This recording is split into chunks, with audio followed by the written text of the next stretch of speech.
Good afternoon, good morning. What is it? What time zone are we in? Hey guys, welcome to the show.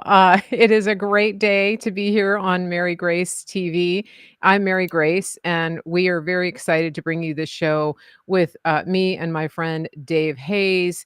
If you've been paying attention, you must have seen that today's show is entitled "Conspiracy of Truth," Episode 16, Survivor Edition.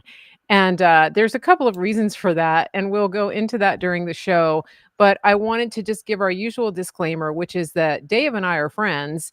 Dave and I like to have conversations on a live stream about things that are happening in the world, geopolitically, culturally, spiritually, all kinds of things.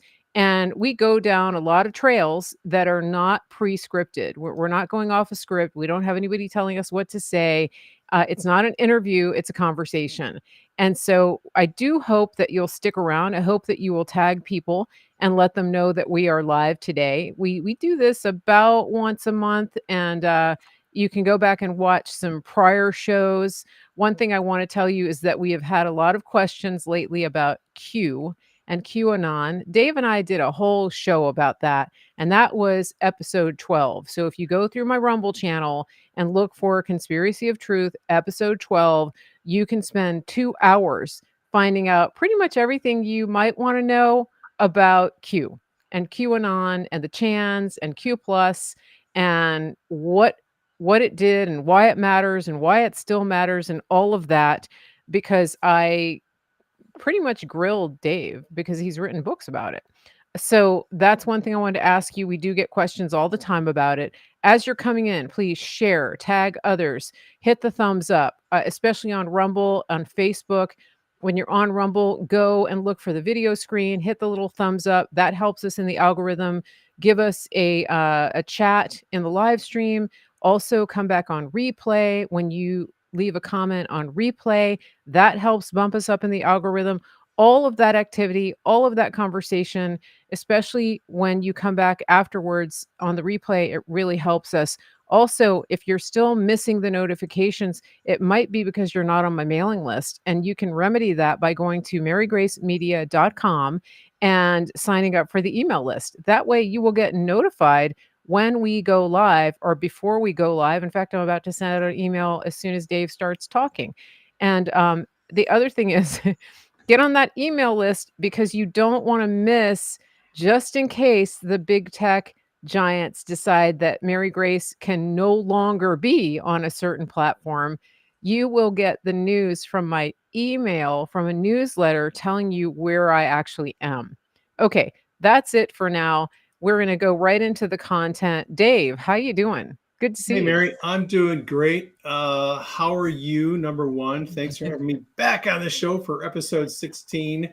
Number three, there's a lot of stuff going on. So, hey, let's get to it. Okay, I'm great. I'm super great. I'm a survivor. And you are too. We're still here. So I'm really good. It's hot as blazes here in Virginia, and it's supposed to be hot because you know why? It's summer. It's summertime. It was 114 here yesterday. Okay. Humidity is like 60%. Our, Wow. our monsoons came early, so it's a little All right. steamy here. That's a little crazy. Yeah, it's we our humidity is actually not that high, but it is going to be pushing up, I think, over to the hundreds today. So and that's a little much for us. And it's the kind of, it's more like we're having July weather in June. And Yep. I really like it. I like the hot, dry weather. It's definitely better than like sticky September. But you have to be careful. One of my AC units, one of my what do you call it? Heat pumps is not really very happy right now. So we'll see what happens. Everybody please pray for that heat pump, that it would do what I'm asking it to do. I'm not asking too much of it. It's just not quite, it's just not quite doing everything it needs to. Um, and so we need help with that. Okay. On Rumble, I wanted to say one thing. We do have a moderator there, and also me running the channel. And so I do hope that people will mind their P's and Q's on Rumble. We really do want you to comment. But if you are, one of those accounts that is here to cause chaos, it's not going to work. So let's maybe go somewhere else. Dave, there's so much going on right now with everything, and it's hard to know where to start. But I want to start. I want to talk a little bit about Trump, and I definitely had him in mind when I was thinking about calling this show the Survivor Edition. By the time we talk next, he probably will have been sentenced, and we had a special show where we talked about the conviction. Convicted felon, they got their talking point. And, there's people on the right that are pearl clutching about, I just can't vote for a convicted felon. If only you knew the people that you voted for, what they're really up to behind the scenes, you would never vote for those people again. Anyway, um, but I want to talk about that. I want to talk about what you foresee.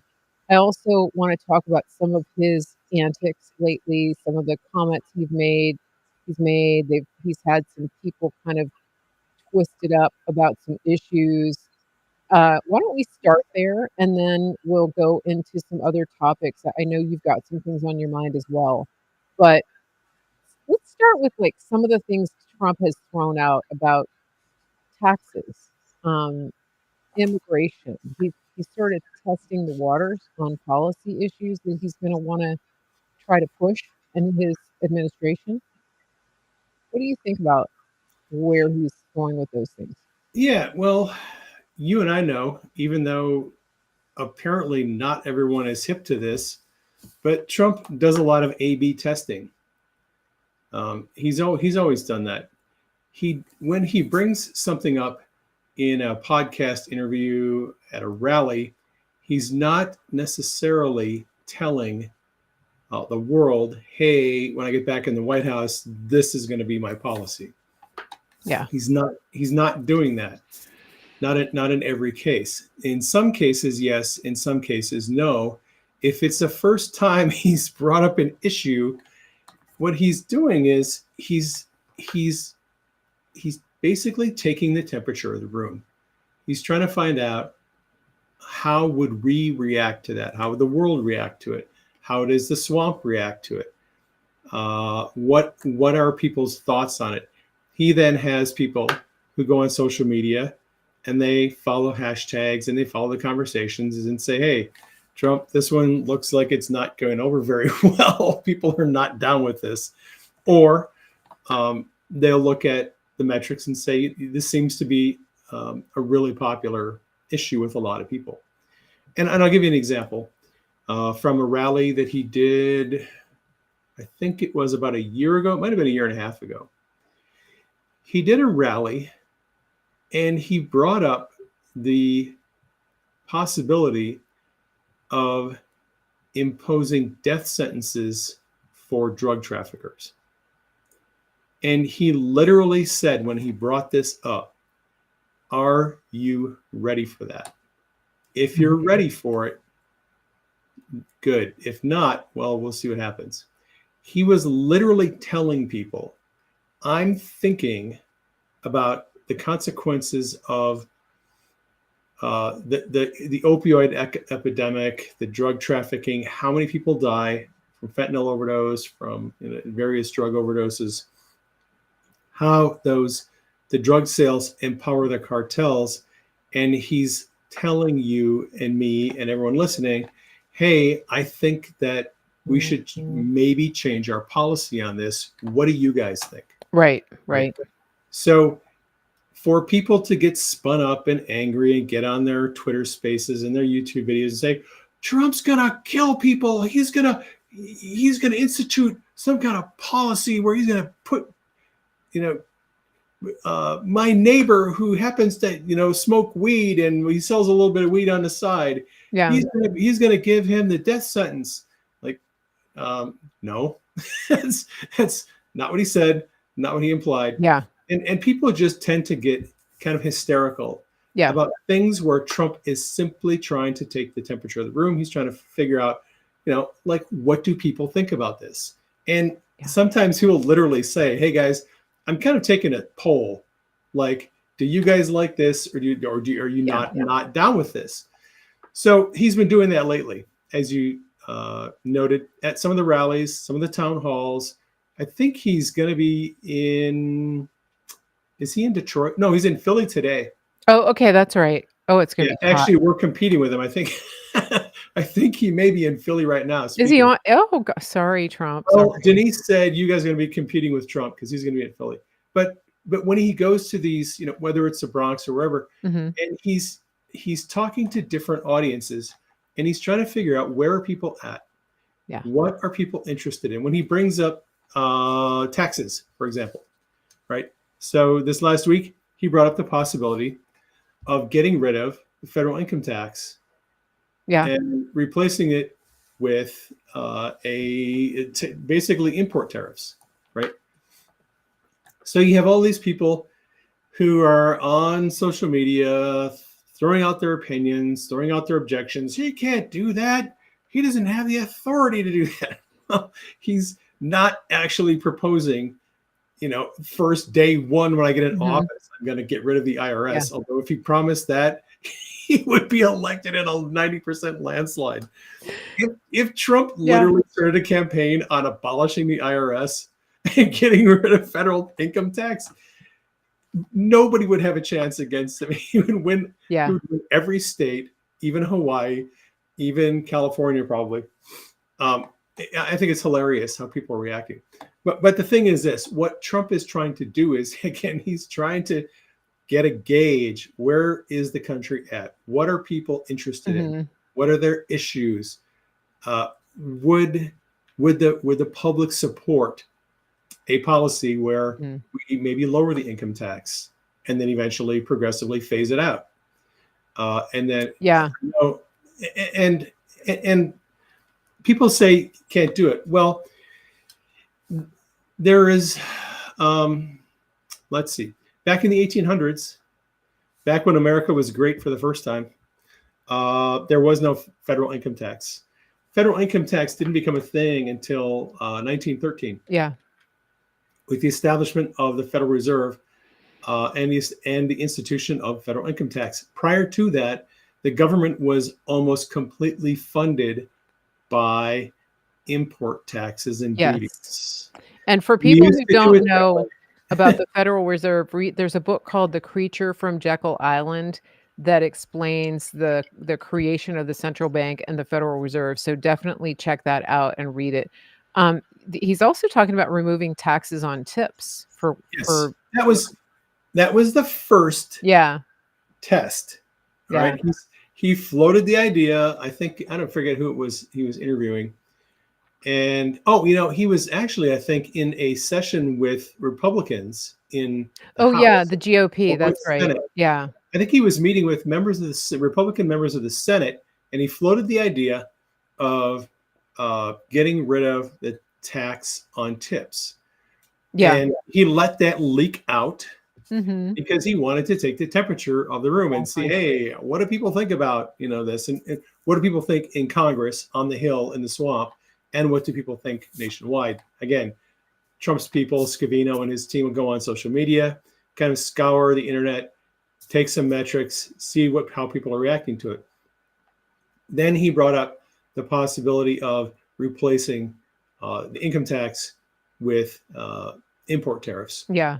And people say that can't be done. Well, I listened to Peter St. Onge, and if you don't follow St. Onge, he's a great follow.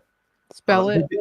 Peter St. Onge, Stonge, St. Onge. Okay.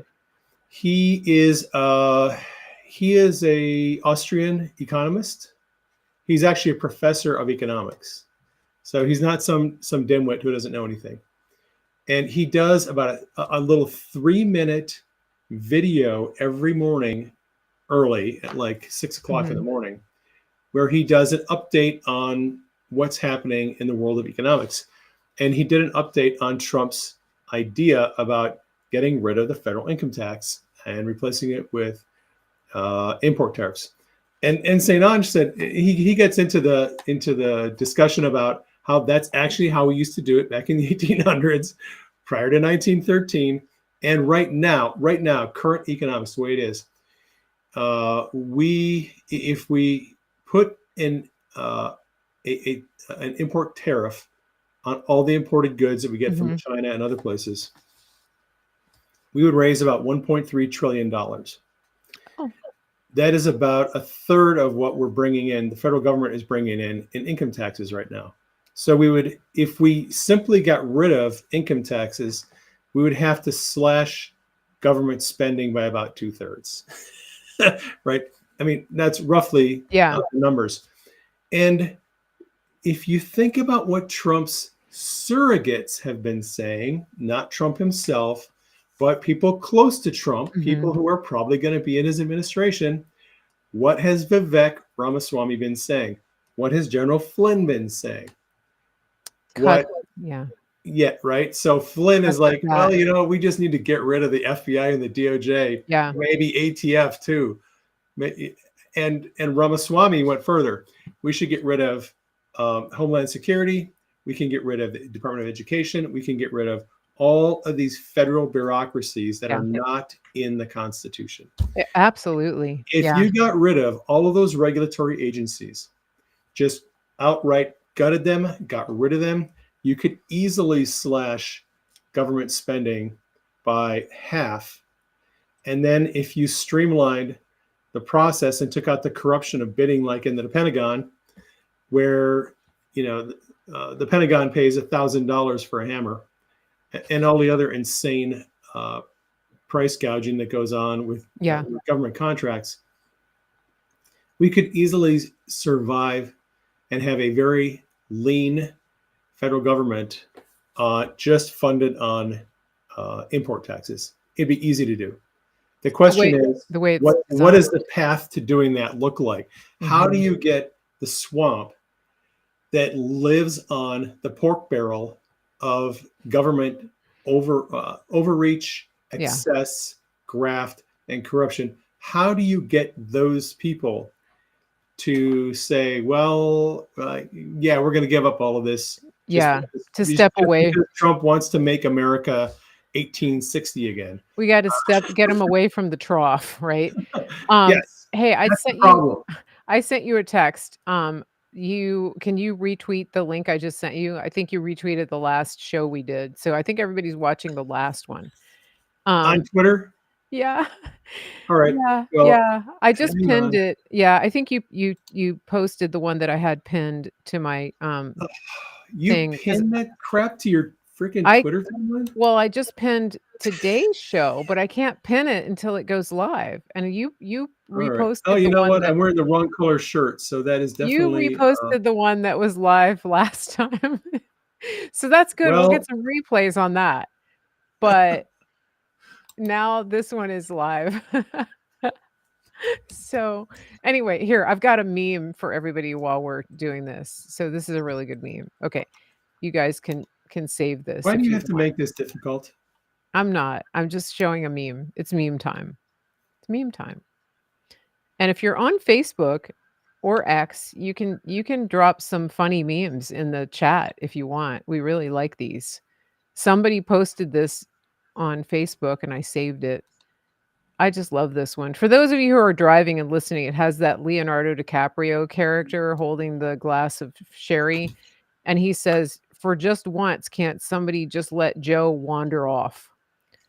Because you know how you're always wandering and they're trying to rein him in.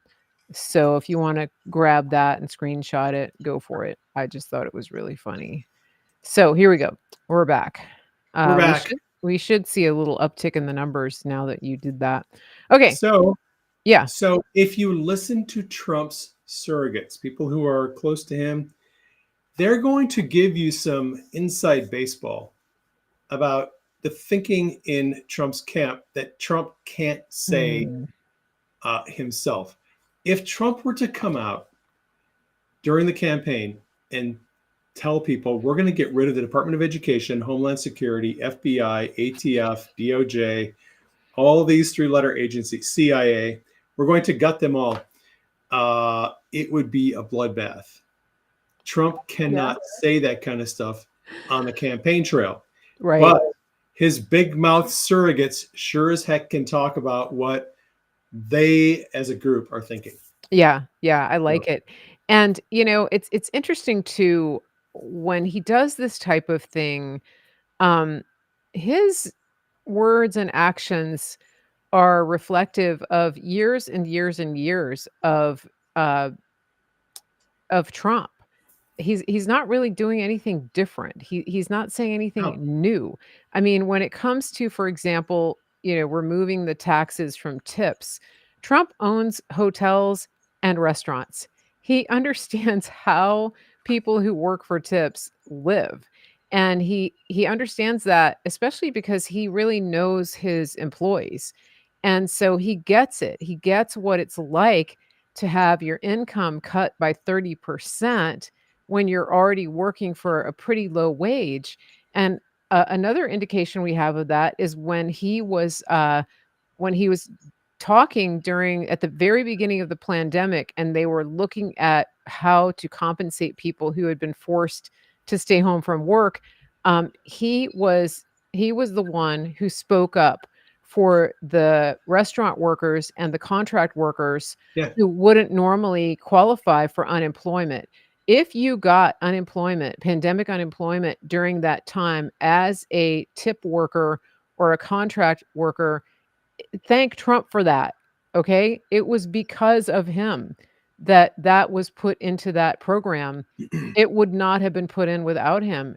And so he really does have a read on regular people who are just trying to make a living. And I think one of the talking points that we get a lot from the elitists who actually don't have an idea on how normal people live, they always project and they say that he's out of touch. He's really not. He really understands what people are dealing with and what they're going through. The other reason I think that he does this type of thing is that it always brings out the fair weather friends. It exposes people and makes them show their okole, show their true colors. The people that have risen to fame, who've ridden on the coattails of Trump's fame, who've made a ton of money. Okay, let's just call them grifters. Okay, all Con right. Inc., people like that, all the so-called conservative influencers that are so quick to throw him under the bus. And we've seen this Oh yes, we with have. okay, with this week with the immigration issue where he talked about putting the green cards on the diplomas. And and I just I don't know. I don't think he's gonna do that. I think If you fall for if you fall for every piece of red meat that Trump throws out there, you're going to end up looking like a fool quite often. right, right, Um, exactly. And I think that the other thing too that I would always say to people is remember the 48-hour rule or yep. maybe even 72 hours because you just want to see where the chips lay. Yep. Because sometimes Trump he knows how to dominate the news cycle. He knows how to trend. He knows how to leverage his surrogates to get messages out. He And is the troller in chief. he's the troller in chief, and then he just sits back and watches. So if you're freaking out and running around and telling everybody the sky is falling, it's probably because you forgot the 48-hour rule. Yeah. So and then also just hold up and understand that he actually does listen. He wants to know what people are saying. That's why he does it. He doesn't hire these stupid polling companies because he doesn't trust them. Because people don't tell the truth to polling companies, but they will go on social media and talk about exactly how they feel. And that's why he does it. He wants to poll you directly about how you feel about things. And he listens. So anyway, I hope you guys are getting this. And, we're not trying to patronize or talk down people. People are in different levels of understanding. And this is an area that Dave and I have seen time and time again. So we really want to just lay this out for you and help you understand it because it's not going to stop. This is really a feature and not a bug when it comes to Trump. Right. Can I go back to Yeah. slimming down the government? Oh, yeah, let's do that. I'm a big fan of that. Okay, I think there is a path to doing this Okay, that I let's haven't hear it. heard anyone talking about. And it's related to a Supreme Court opinion that is about to drop. As Q would say, something big is about to drop. So everyone is waiting with bated breath for 3 Supreme Court opinions coming out. Most people are aware of 2, but there's a third one that's very important. Okay. One of them is it's basically called 1512, and it's a U.S. code, and it has to do with the criminal charges that some of the J6 defendants are facing and have been convicted of, which is interfering with a judicial proceeding. That case is called Fisher, and the Supreme Court is expected to rule on that by the end of the month. Possibly, we may see that ruling come out Thursday. It could come out next Friday. It could come out the week after, but that is going to have an impact on a lot of people, a lot of J6 defendants.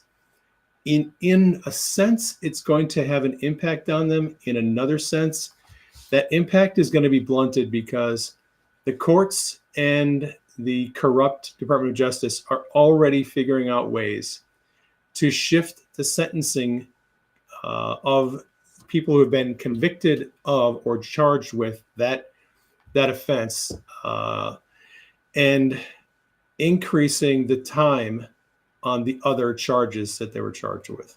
So I don't know that anyone's going to get off scot-free, just if they've just been charged with that charge. If that's the only thing that they were charged with, if it was interfering with a judicial proceeding, the 1512 charge, they may have that charge dropped and their case may go away. Okay. But if they've been charged with anything else, then they're probably going to just get a heavier sentence.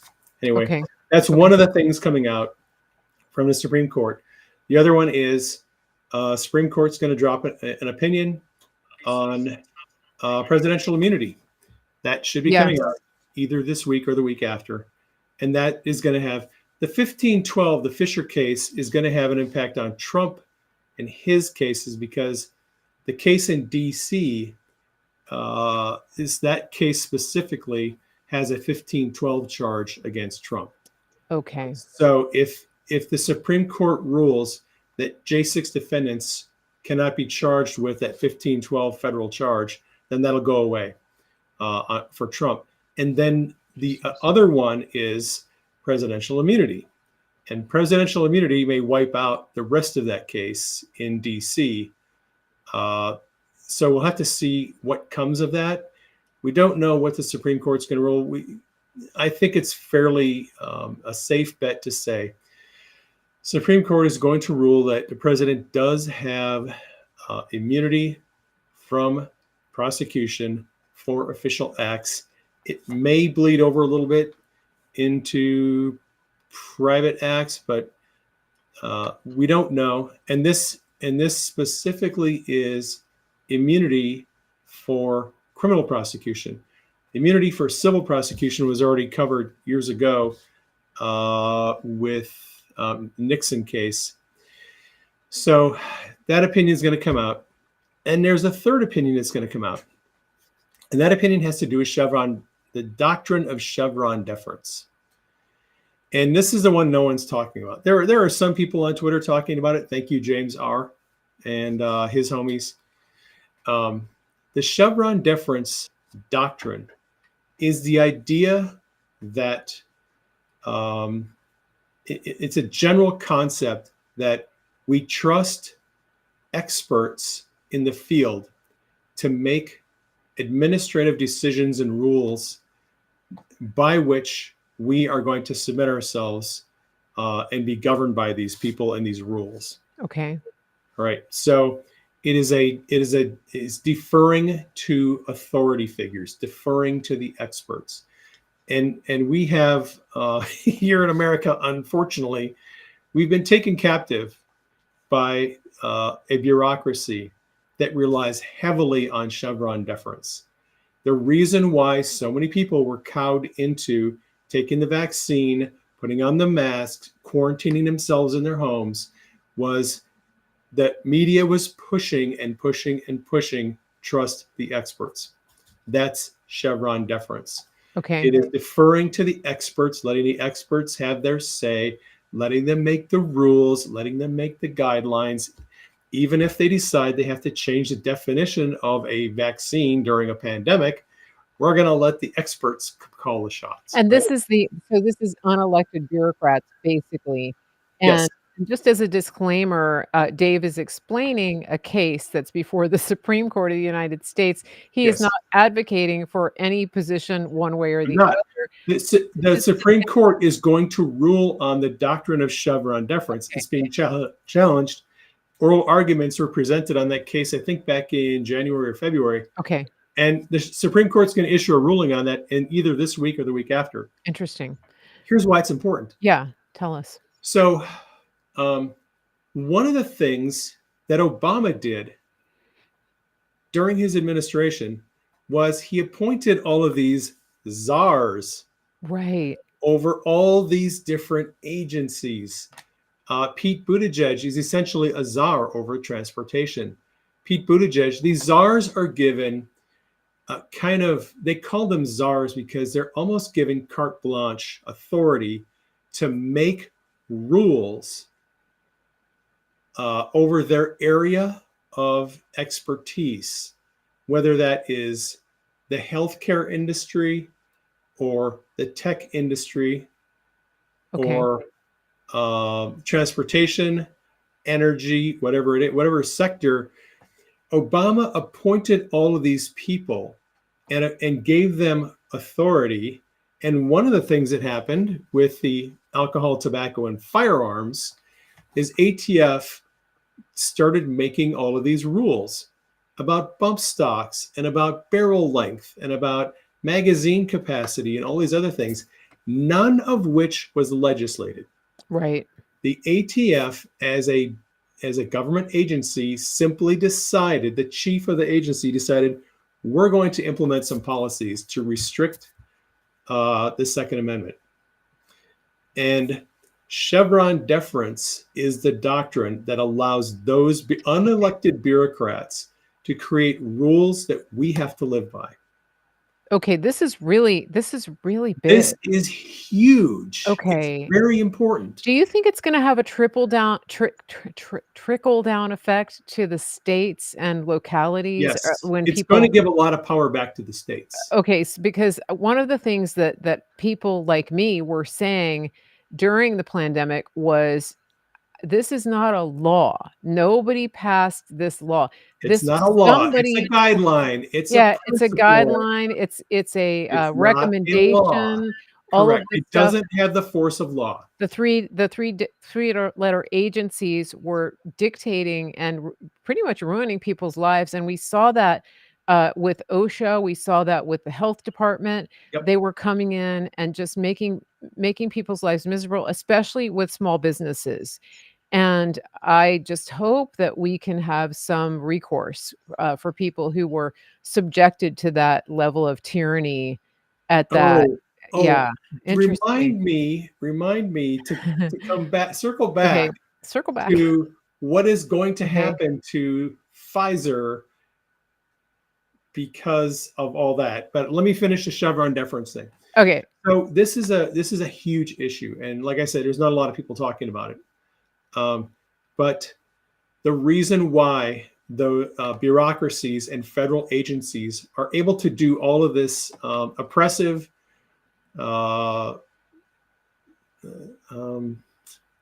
basically oppressing our civil Tyranny. liberties. Tyranny. They're oppressing our civil liberties because we have this doctrine called Chevron deference, where we generally allow people with expertise who are in positions of authority to make rules that are not legislated. And we've let those agencies impose those rules that are not legislated upon the Okay. people. So if the Supreme Court does what I think they're going to do, they're going to overrule the Chevron deference doctrine and severely whack it to pieces.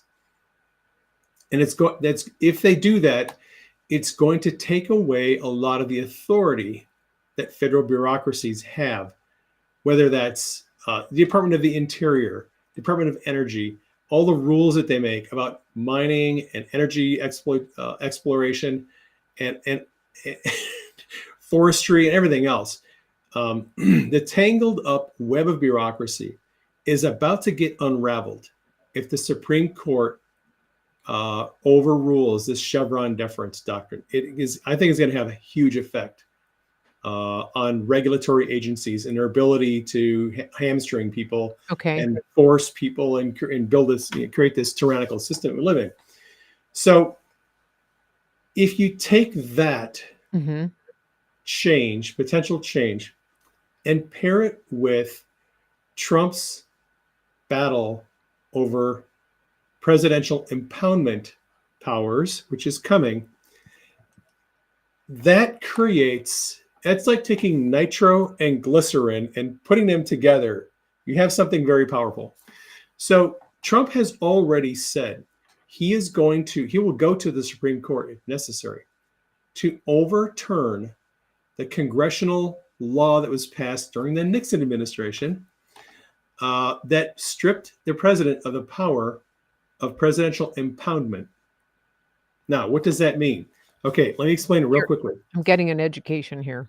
Yep. So prior to the Nixon administration and during the Nixon administration, the president had the right to basically impound money that was appropriated by Congress to be spent on various programs and agencies. Okay, so Congress, for example, could say, we're going to approve $2 trillion for the Defense Department budget next year. And Trump could say, you can approve $5 trillion if you want. I'm impounding all but 500 million of that money. And that's what's going to the Defense Department. And you guys can pound sand because you're not getting the rest of it. The Presidential Impoundment Authority gives the executive power over the executive branch, which is all federal agencies. The Department of Defense, Homeland Security, FBI, DOJ, Department of Interior, Department of Energy, they're all in the executive branch. Okay. And they're subject to executive oversight. And the Presidential Impoundment Authority gives the president ultimate say about how much money is going to be spent on executive branch agencies. So I have one question. Go ahead. Is this different from when Kash Patel has talked on the show, and he's talks about it in his book about having Congress, I think it's called fencing the money? No, it's not this. It's the same thing. Same idea? Opposite. It's the same idea. Okay, keep going. Congress has the power of the purse, right? Yeah. And Kash has been attacking this from the angle of, if we had a few good people in Congress, they would use the power of the purse, and they would basically take the money that is going to these corrupt agencies and say, you're not getting that money. Okay. Right. Similar idea. Same idea, but it's on the presidential side. Right. Wow. So what happened was during the Nixon administration, a deal was made between Congress and Nixon. If he resigned, they would not go through the full embarrassment of impeachment and conviction in the Senate. But one of the things they tied onto that was he had to sign off a bill that gave away presidential impoundment authority, took it away from the president. Wow. Congress passed a bill, the Senate passed it, and Nixon signed it before he resigned. And that took away the ability of the president to impound money that Congress had approved. Congress basically wanted all authority over expenditures, and Nixon gave it to them. Trump has said he's going to go to the Supreme Court and try to get that law overturned and get back the presidential impoundment authority so that he can decide how much money is spent on all of the federal agencies because he, as a president, is the head of the executive branch. Mm-hmm. Well, do you know if that will give him the power to revert the budget back to running department by department as opposed to Yes. having Um, what do they call it? The Trump told omnibus? Congress, Trump told members of the House when he signed their last omnibus bill, he was pissed off. Yeah. He was pissed off and he shut down the government for more than a month. And there was a stalemate. McCarthy refused, and everyone in Congress refused to come up with an actual budget. Mm-hmm. All they were willing to do was a continuing resolution, an omnibus bill, and they were trying to force Trump to sign it. He eventually signed it and said, "Do not ever bring me another omnibus bill. I will Remember never that. sign another one of them." That was So when Trump, go ahead. when he brought in Chick-fil-A for the basketball team because Okay, yeah, the 2018. yeah, 2018. So, what if Trump gets back in the Yeah. White House? He is going to have a showdown with Congress Okay. over this issue of them not submitting the House is supposed to break. The president is supposed to create a budget, and he's supposed to submit the budget to the House. The House then breaks it into appropriations bills and votes independently on appropriation bills for each department. And members of Congress can add additional riders onto the appropriations bills. But we stopped doing that.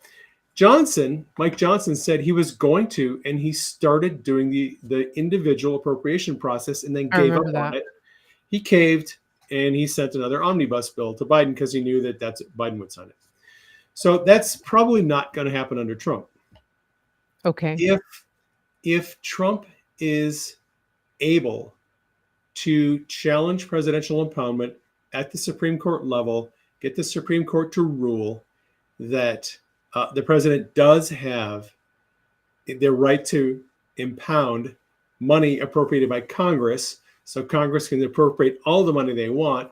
The president has ultimate decision-making authority over how much of that money is going to be spent in his department, in his branch of the government. Then Trump could literally tell his attorney general, "All right, well, here's the news. Congress appropriated $600 billion for the DOJ this year, but you're only going to get $50 million. Department of Energy, here's the bad news. Yeah. Congress appropriated this amount of money, but you're only getting this tiny little bit. Department of Homeland Security, you're getting nothing. FBI, you're getting nothing. Alcohol, tobacco, and firearms, you're getting nothing." Trump could if Congress doesn't want to gut all of these bureaucratic agencies, Trump could simply defund them and say, "Hey, you know what?" Yeah.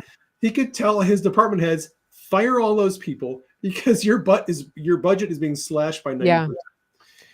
I hope like hell that Trump is actually in his own mind. He's thinking he's got Chevron Deference coming, which is going to, if the Supreme Court rules the way I think they're going to, it's going to take away the authority of bureaucratic agencies and agency heads. It's got that coming. He potentially has a Supreme Court battle coming over presidential impoundment. He's got people on his side like Vivek Ramaswamy and Flynn and other people who want to gut the federal bureaucracy. Yeah. If he can assemble a team of people who are willing to drive that agenda and support him, and if he gets some good people on his side, I think Trump can make massive changes in government. It's interesting too because I think because he has so many like 5-star properties, really he's known for opulence. I don't think people realize what a spendthrift he is. He's very thrifty. Yeah, And he is. he likes to save money, and he always talks about getting things done ahead of time and under budget. And when he was negotiating to get Air Force One refurbished and rebuilt, he came in and completely nixed the deal And that how many had times has he had been told the story negotiated. about how he got Boeing to come down on the price? That's right, and he's a wheeler dealer. I mean, Yeah, he and the whole, this, like, $1,000 toilet paper thing, that pisses him off. I mean, it he does. hates that kind of waste, Yeah, and one of the things too, I think when people say that as a builder, you hear the naysayers will say, "Well, he didn't pay his bills, he didn't pay his vendors," things like that.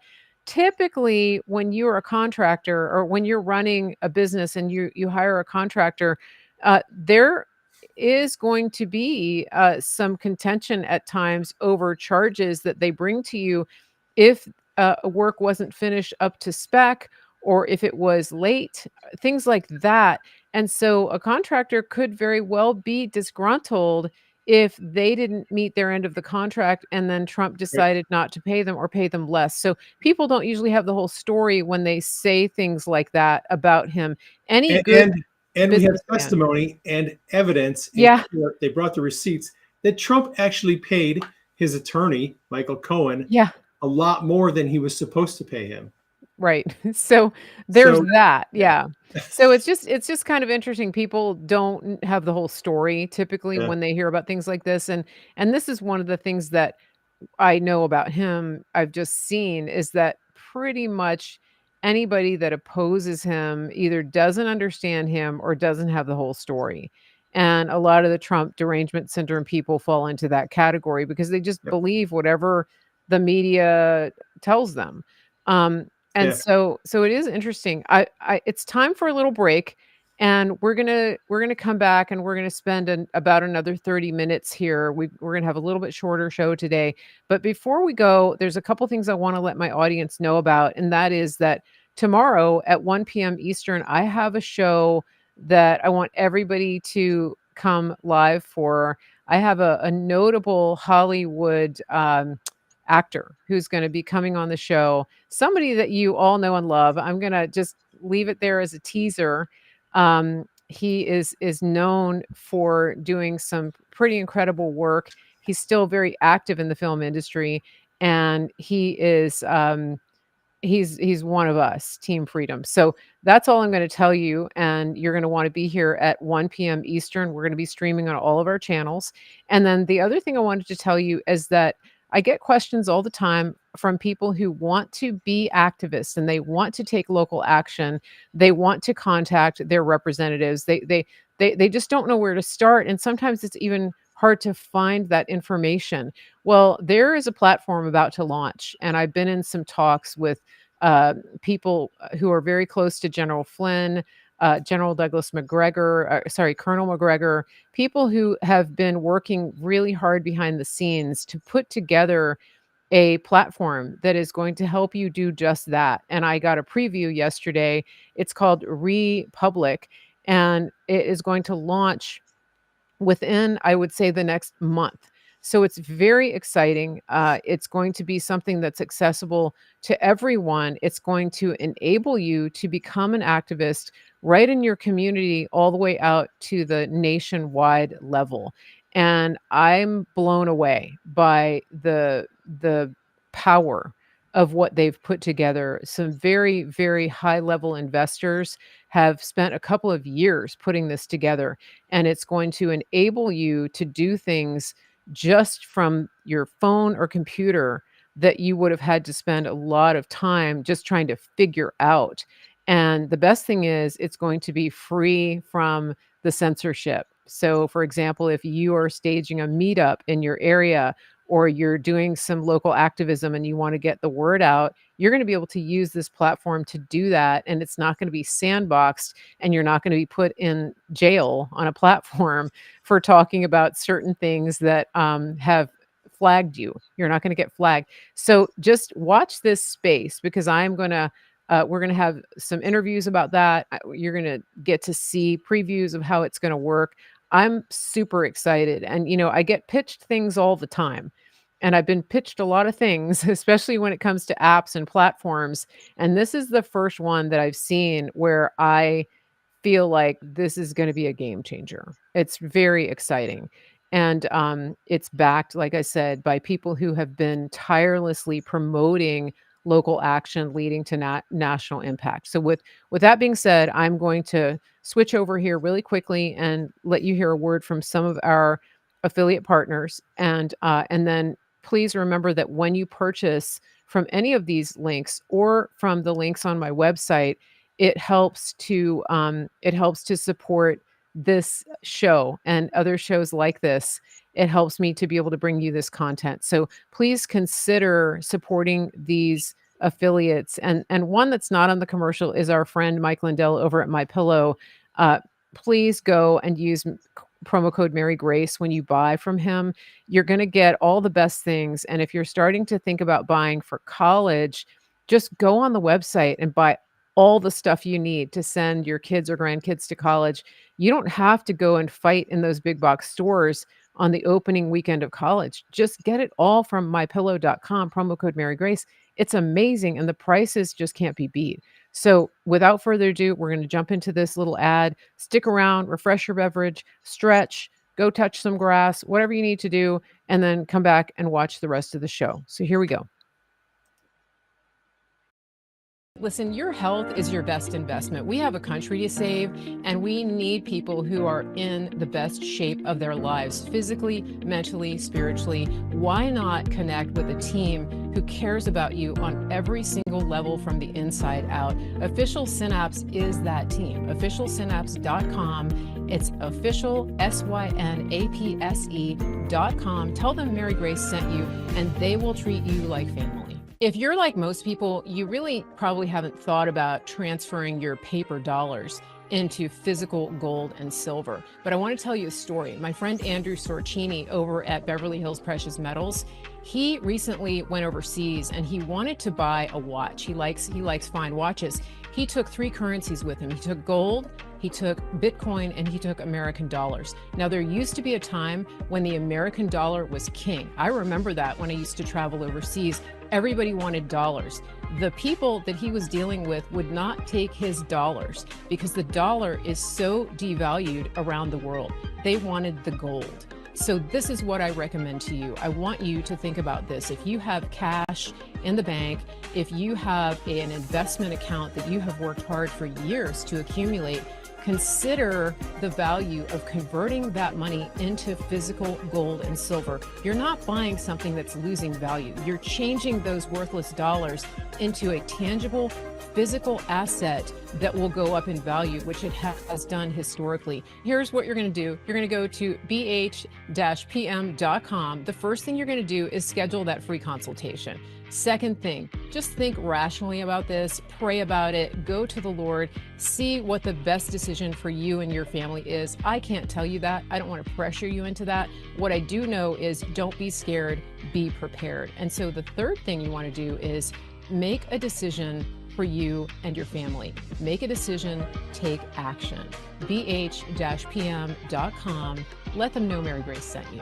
When it comes to food, we really want to be aware of what is in the food that we're consuming. And that includes different types of technologies, jibber jabbers, technology that can alter your genetic makeup.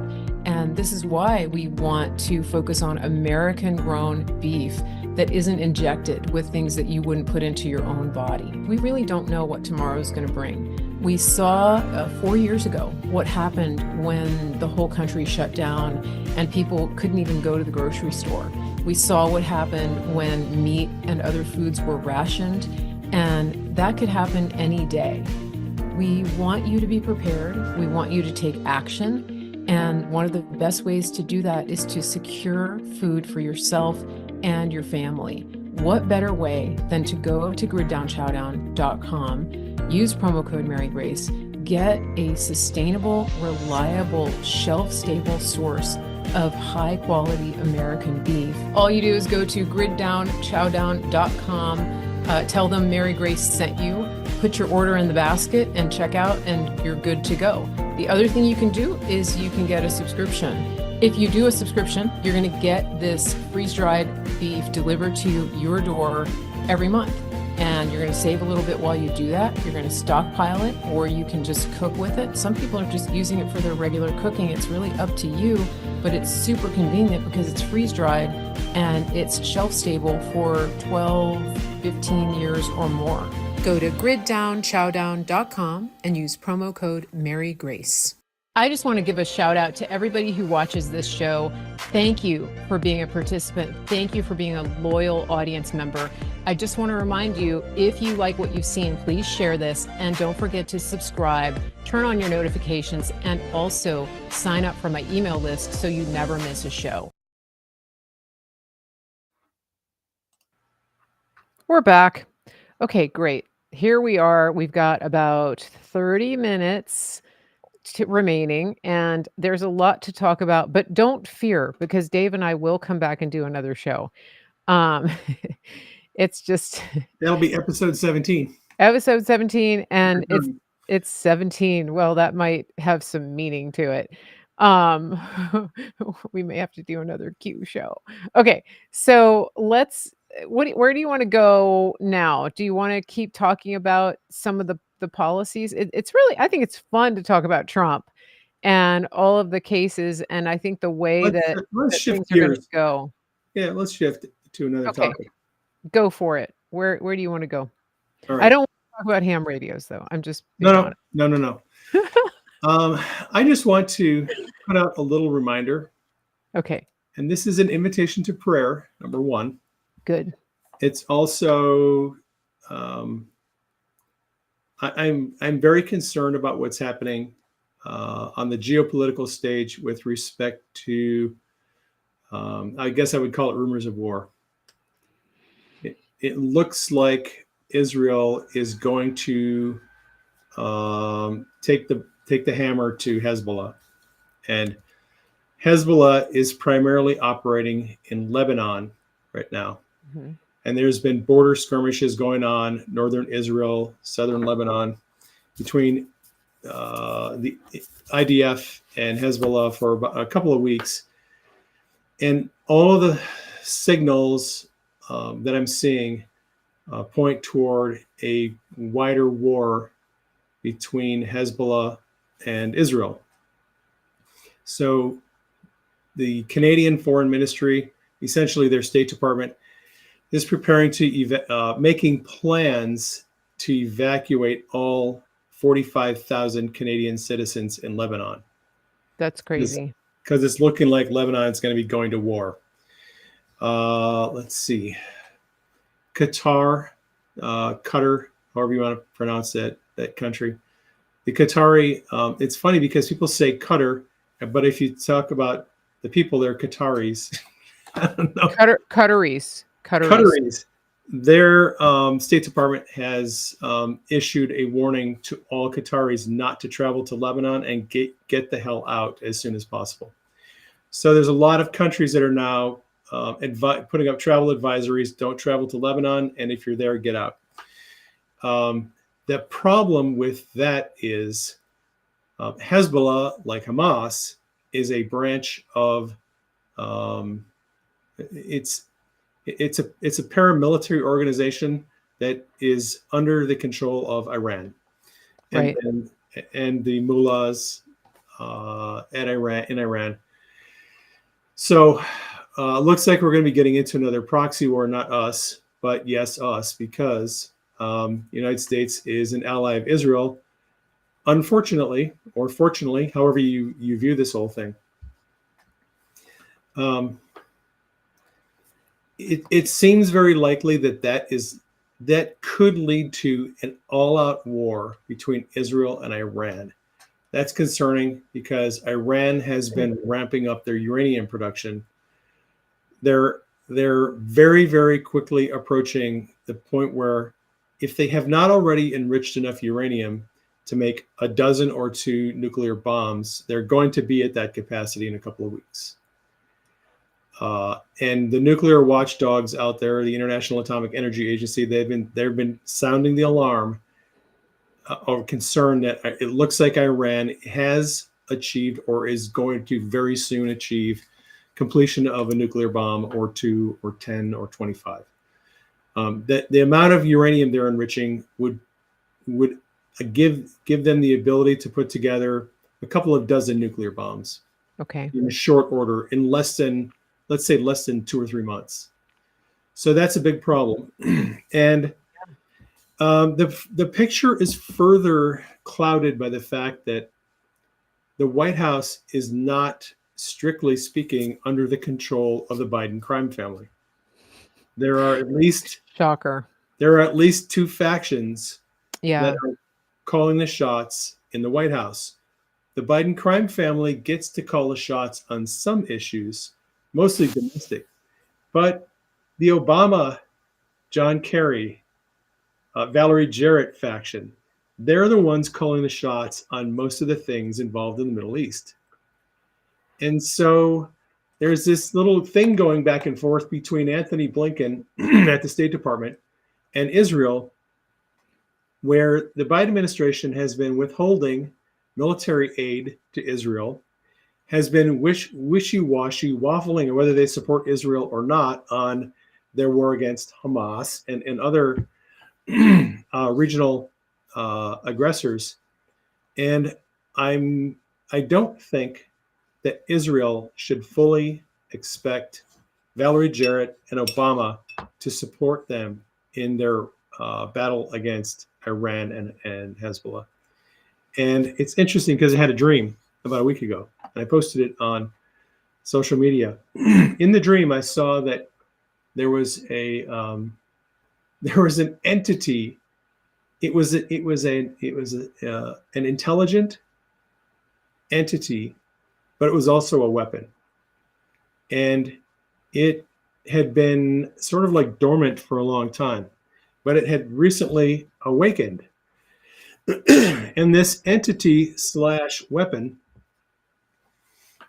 had the ability to wipe out Israel's enemies. And I saw this as there was a long vertical crack in a wall, and this entity was located in this wall, and it would shoot out bright light, like flashes of lightning or something coming out of it, to get rid of Israel's enemies. And that's basically the dream. So it's something I hadn't thought about in a long time, but I suspect that that dream may suggest that God is supernaturally protecting Israel, even if NATO and the US and other countries bail on Israel. I think that any country that comes against Israel is going to have a lot of difficulty. Interesting. So that's going on. Yeah. Putin has been. So Russia sent the ships down to Cuba. There were military drills between the Egyptian Navy and the Russian Navy last week. Putin visited North Korea, signed a contract with Kim. Hey, if anybody attacks you or attacks me, we're all in together as an axis of power.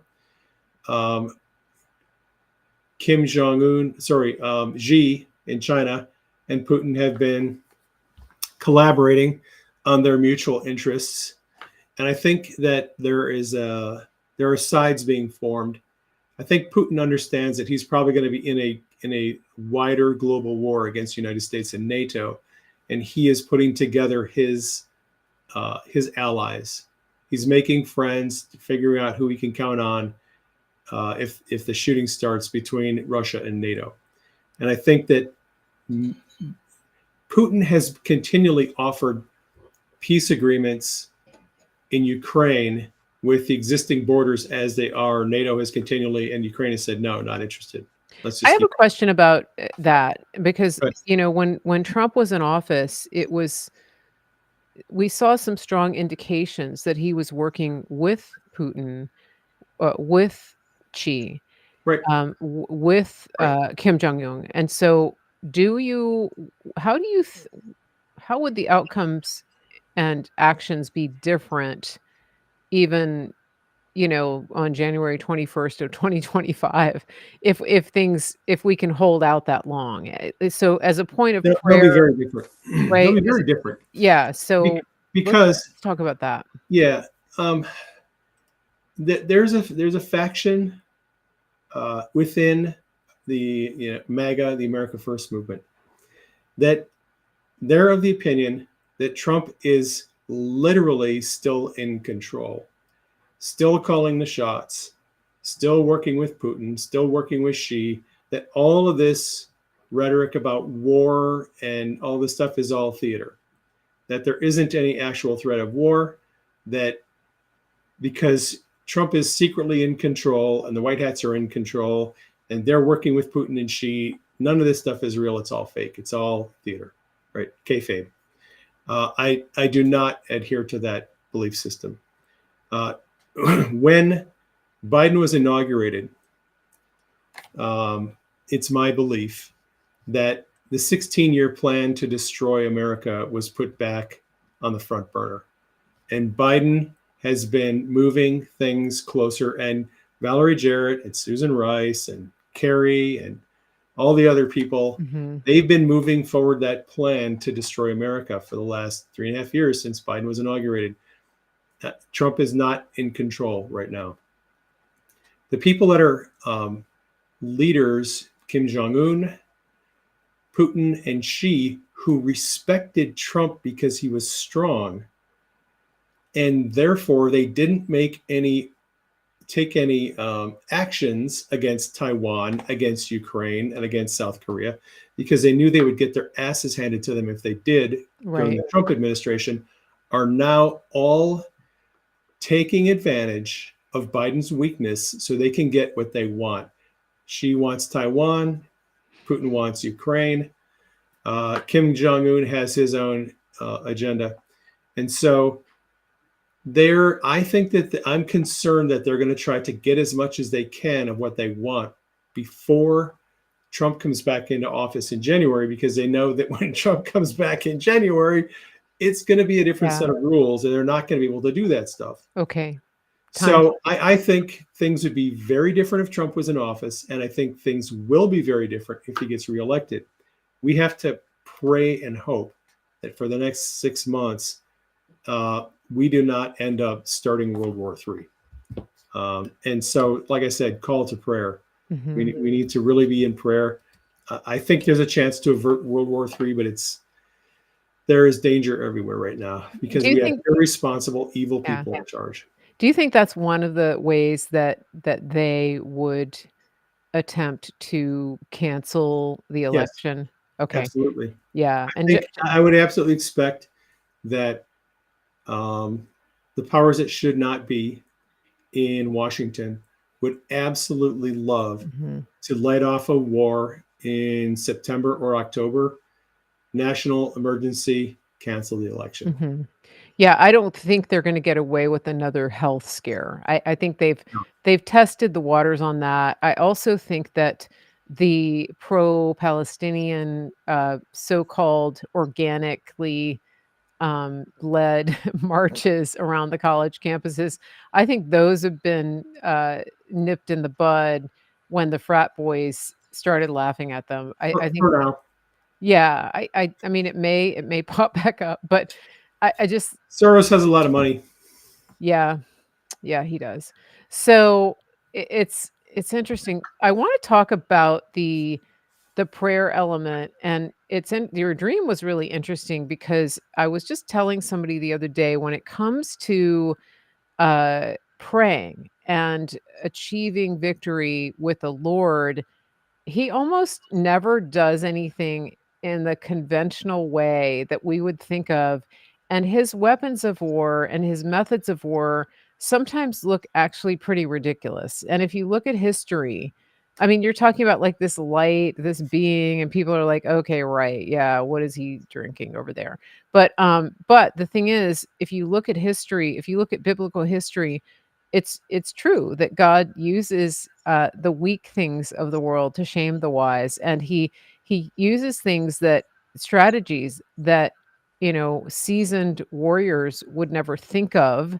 And for example, if you look at Gideon and his army in the book of Judges, you will see that God used a remnant of men. He sent the ones who were scared away. And so they were down to 300, and that's not a great battle strategy unless you're dealing with highly elite trained special forces, which Gideon and his men weren't. Gideon was hiding when the angel of the Lord came. He wasn't a Oh, special mighty forces. man of valor, Yeah, he was hiding here. hiding. He was hiding in a wine press. So Yeah. that's not who we were dealing with there. No. And then God sent them out, and he told them to carry lamps and to put a torch inside of the lamp and to carry a trumpet. And those were their weapons of war.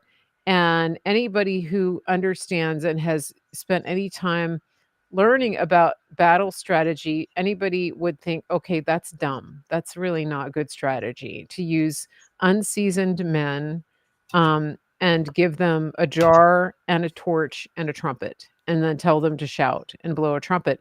And yet God defeated the Midianites, who had been really oppressing Israel up until that point. And there's stories like that all through the Bible. And this is how God wants to show up. And so I There's a particularly, I think, important illustration, real quick, if I yes, may. please. There's the account of the Assyrian army getting wiped out, 187,000 soldiers getting killed in one day by the angel of the Lord. Right? If my geography is correct, Assyria was a forerunner of Persia, which is a forerunner of Iran. Mhm. So if I was in the Iranian army, I would start reading the Bible and figure out whose side is God on in this battle, because I don't think it's going to go well for Iran if they go to war against Israel.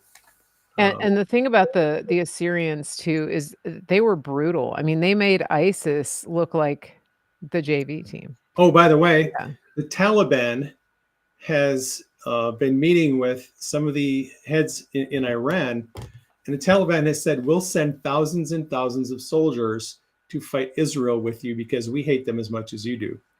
Oh, So all of the terror organizations are now getting together to dogpile Israel, looks like.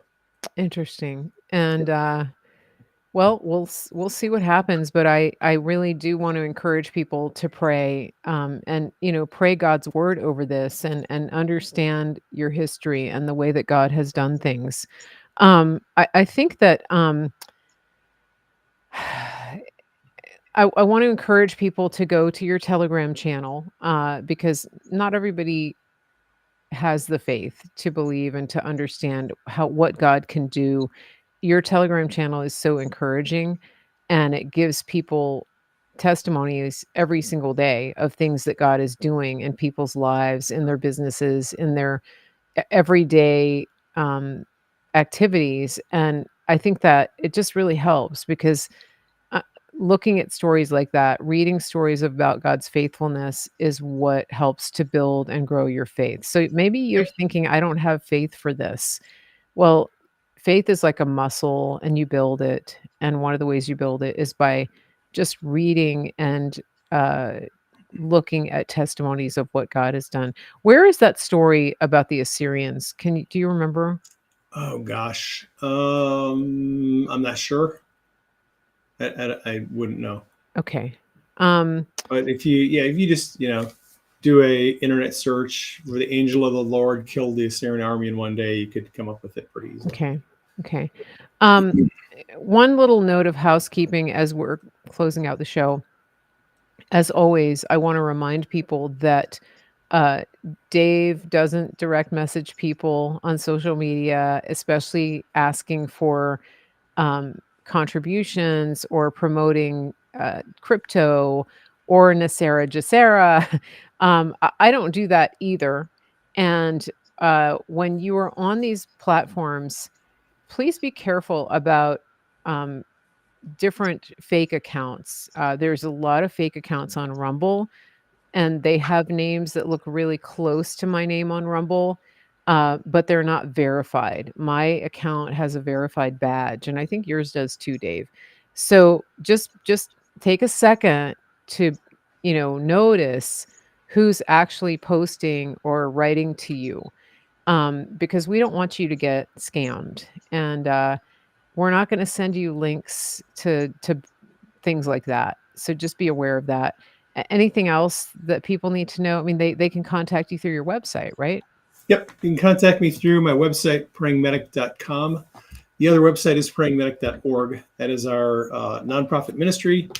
If our information, content, and our activities have blessed you, you can support our ministry through prayingmedic.org and our Give Send Go page, which is givesendgo.com/PM.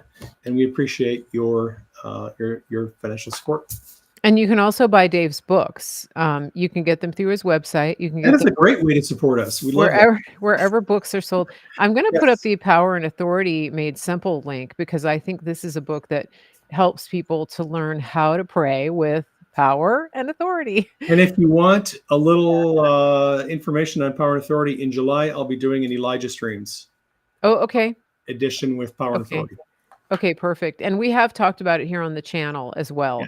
But there's a link to that. So you can just go directly, or you can go to Dave's website, prayingmedic.com.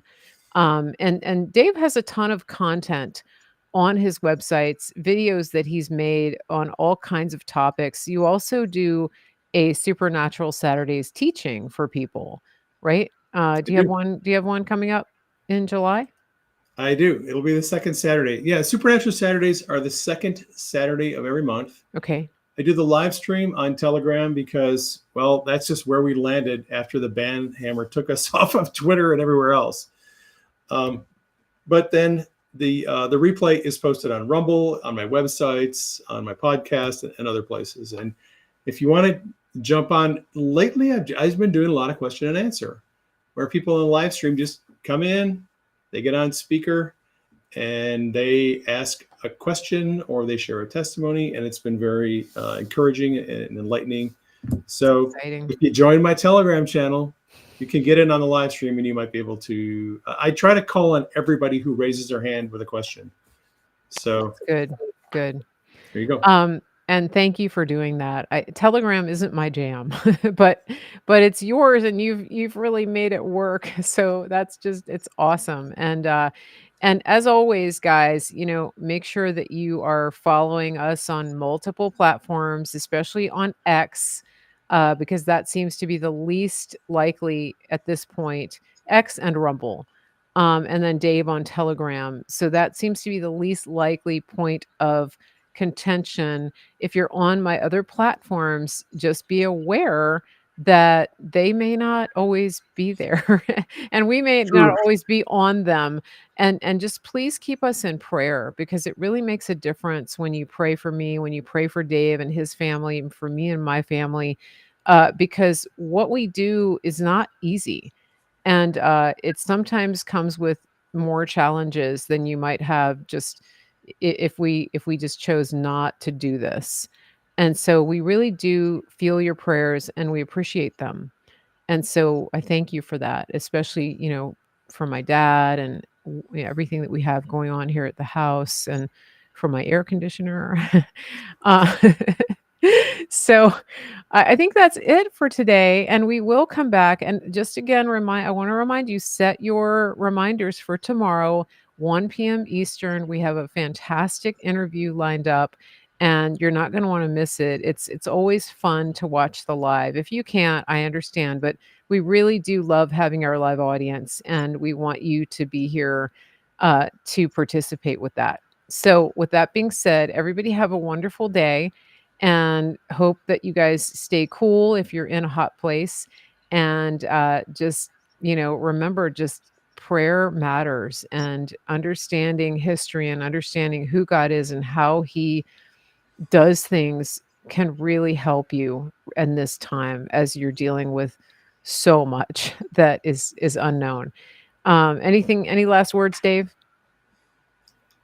Keep President Trump in prayer. Yes.